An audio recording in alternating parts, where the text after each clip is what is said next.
Jadi saudara-saudara sekalian, anak bangsa yang saya cintai, jas merah itulah bicara jangan melupakan sejarah, yang maknanya jangan lupa dengan leluhur kita. Apa salahnya kalau saya galau melihat rakyat sebagai subjek pembangunan? Apa salahnya kalau saya berduka dengan matinya solidaritas sosial antara kita sebagai saudara sebangsa? Apa saya mengigau atau membuat soal kemiskinan akibat masih kurangnya akses pendidikan yang berkualitas, kesehatan yang kurang memadai, infrastruktur yang membuka dan menyediakan kemudahan, akses terhadap pemodalan sekaligus akses terhadap pasar? Apa saya ngawur mempersoalkan ketidakhadiran pemerintah dalam mengendalikan harga-harga kebutuhan pokok rakyat sekarang yang naik akibat mekanisme pasar yang destruktif?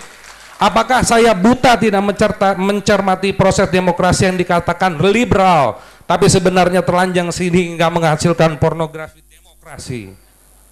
Jangan lupa saudara-saudara sekalian, yang saya harapkan dan saya banggakan, kita selalu diingatkan oleh Bung Karno, pemimpin besar revolusi, proklamator Negara Kesatuan Republik Indonesia. Revolusi itu belum selesai, perjuangan tidak pernah mengenal kata berhenti, tidak ada berhenti. Nation and character building, berkali-kali Bung Karno mencoba men-encourage bangsa ini dengan pidato soal hidup dan mati, tata tentrem kata Raharjo. Terbanglah Raja Wali, suatu tahun tantangan, genta suara revolusi, to build in the world anew di PBB, Pancasila, Trisakti, sampai yang terakhir Nawaksara. Di antara pidato itu semua, saya tertarik dengan satu pidato yang berjudul Menemukan Kembali Revolusi Kita. Rediscover our revolution. Bung Karno berkata, di mana jiwa revolusi itu sekarang? Jiwa revolusi itu sudah menjadi padam, sudah menjadi dingin, tidak ada apinya. Di mana dasar revolusi itu sekarang? Dasar revolusi itu sekarang tidak karuan di mana letaknya. Karena masing-masing partai menaruhkan dasarnya sendiri, sehingga dasar Pancasila pun sudah ada yang meninggalkan. Di mana tujuan revolusi sekarang? Tujuan revolusi yaitu masyarakat adil dan makmur. Kini orang-orang yang bukan putra revolusi diganti dengan politik liberal, ekonomi liberal diganti dengan politik liberal, di mana suara rakyat banyak dieksploitisir, dicatut, dikorup dengan berbagai golongan, diganti dengan ekonomi liberal, di mana berbagai golongan mengaruk kekayaan hantam kromo dengan mengorbankan kepentingan rakyat. Segala penyakit dualisme itu tampak menonjol terang jelas, terutama sekali penyakit dan dualisme 4 rupa yang saya sinyalir beberapa kali. Revolusi tidak pernah berakhir, kita akan maju terus. Saya sebagai generasi tiga akan berjuang dan bagi rakyat bangsa Indonesia sampai saya mati nanti. Bayangkan, tahun 1959 Bung Karno sudah bisa mengingatkan apa yang terjadi sekarang ini, saudara-saudara. Bung Karno bisa berpikir menembus waktu yang panjang sampai milenium sekarang ini. Tepat persis apa yang kata beliau, sudah warning. Bung Karno sudah wanti-wanti, tidak pernah kenal lelah mengingatkan kita bahwa akan terjadi suatu era bahwa kita akan melawan bangsa kita sendiri. Saya sebagai generasi 3 Bung Karno akan terus menerus tidak akan berhenti menyampaikan, menyuarakan, mengajarkan bersama kita untuk menemukan kembali revolusi kita, rediscover our revolution. Caranya kembali ke Pancasila. Our ideology, nilai luhur bangsa. Saya terangkan ya, ini gampang sekali. Sila pertama, ketuhanan yang Maha Esa.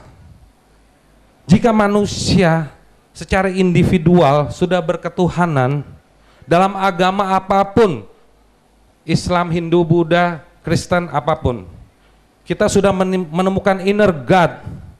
Kita menemukan nurun ala nur dari Allah Subhanahu wa Ta'ala.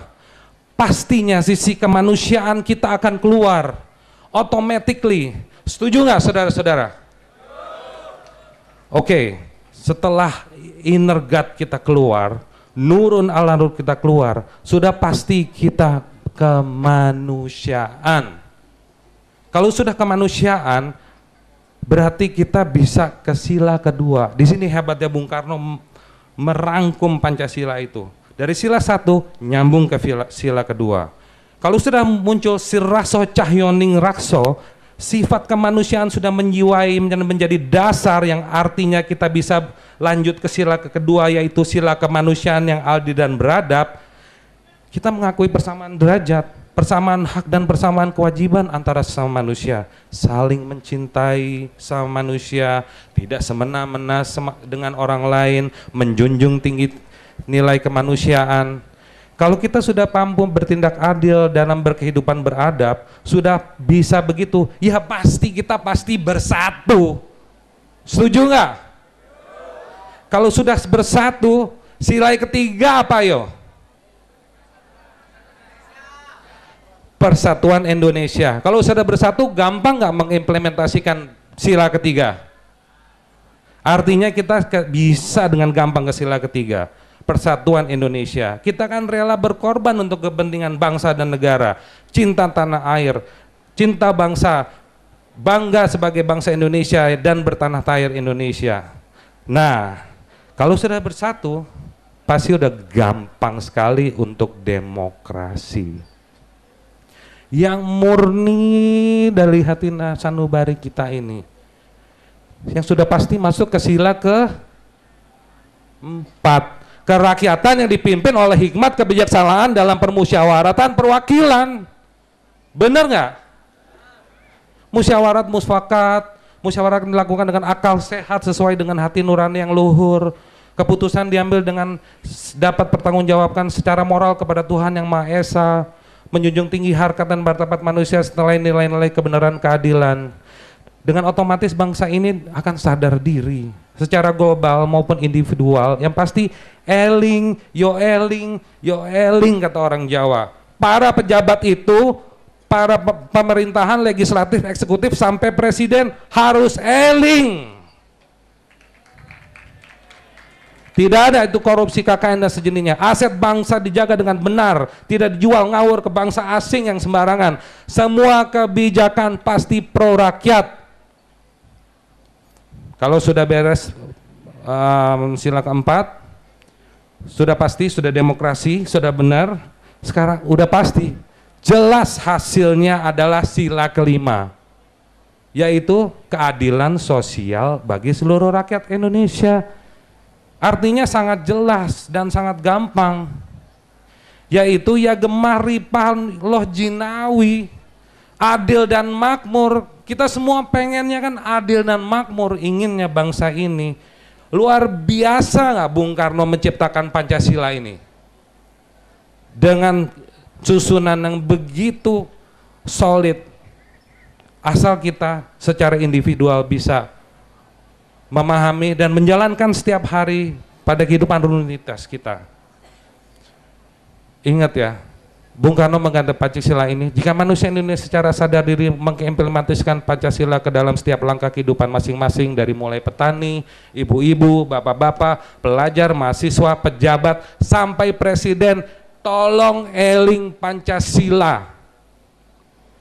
Itu aja. Kembali ke Pancasila.